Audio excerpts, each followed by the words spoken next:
আমাদের অঞ্চলের প্রধানের পরিবর্তন হবে না। তথাপি এই নির্বাচনটা একটা ভাইটাল নির্বাচন, যার দ্বারা ভারতবর্ষ কোন দিকে পরিচালিত হবে। ভারতবর্ষ বিপন্ন, ভারতবর্ষের সংবিধান বিপন্ন, ভারতবর্ষের সংবিধান, আমরা যারা পলিটিক্যাল সায়েন্স একটু পড়েছি, ভারতবর্ষের সংবিধান, ভারতবর্ষের গণতন্ত্র বিশ্বের মধ্যে সবচেয়ে বড় গণতন্ত্র। সেই গণতন্ত্র কিন্তু বিপন্ন। কার দ্বারা বিপন্ন? একটা সাম্প্রদায়িক দল। ভারতবর্ষ স্বাধীনতা লাভের পরে একটা সাম্প্রদায়িক দল, যাকে আমরা দিল্লির মসনদে বসিয়েছি, তারা এই ভারতবর্ষের গণতন্ত্র সাম্প্রদায়িক কথা।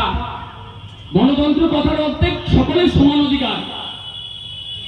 আমাদের দেশে, ভারতবর্ষে সকলের সমান অধিকার। কিন্তু একটা দল, বিজেপি, ভারতীয় জনতা পার্টি, যার নেতা নরেন্দ্র মোদী, যার নেতা অমিত শাহ, তারা এই ভারতবর্ষকে ধর্মের সুশ্রুতি দিয়ে ভারতবর্ষটাকে টুকরো টুকরো করে দিতে চাইছে। তাই তো আজকে আমাদের বুদ্ধিজীবী সম্প্রদায় তারা দেশ বাঁচাও গণমোর্চা করেছে। আমি তাদের কুর্নিশ জানাবো, তাদের স্যালুট জানাবো, কারণ তারা বুঝতে পেরেছে এই নির্বাচন শুধু একটা মুখ্যমন্ত্রী পরিবর্তন নেই, একটা প্রধানের পরিবর্তন নেই। এই নির্বাচন আগামী দিন ভারতবর্ষ গণতন্ত্র থাকবে কিনা। আমরা যারা রাজনীতি করি, আমরা যারা তৃণমূল কংগ্রেসটা করি, আমাদের উদ্দেশ্য আমাদের নেত্রী মমতা বন্দ্যোপাধ্যায় শিখিয়েছে। আমরা প্রত্যেকটা জায়গায় একটা কথাই বলে থাকি, আমাদের নেত্রীর নাম মমতা বন্দ্যোপাধ্যায়, দল তৃণমূল কংগ্রেস।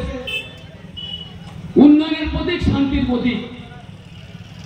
আমরা চাই উন্নয়ন এবং শান্তি। তাই এই পথসভায় আমার মাইকের আওয়াজ যতদূর যাচ্ছে, এই ঝাড়গ্রাম অঞ্চলের সাম্প্রদায়িক দাঙ্গাবাজ বিজেপির উদ্দেশ্যে বলা, আপনারা ভারতবর্ষ তথা বাংলা তথা এই চারঘাটে শান্তি বিঘ্নিত করছেন।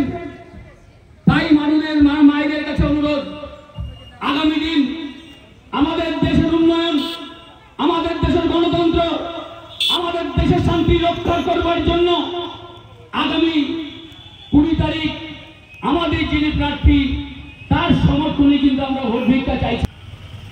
আমরা যারা রাজনীতি করি, আমরা কি চাই? আমাদের প্রধানমন্ত্রী আছে, প্রধানকে আপনারা ভোট দিয়ে জয়যুক্ত করেছেন।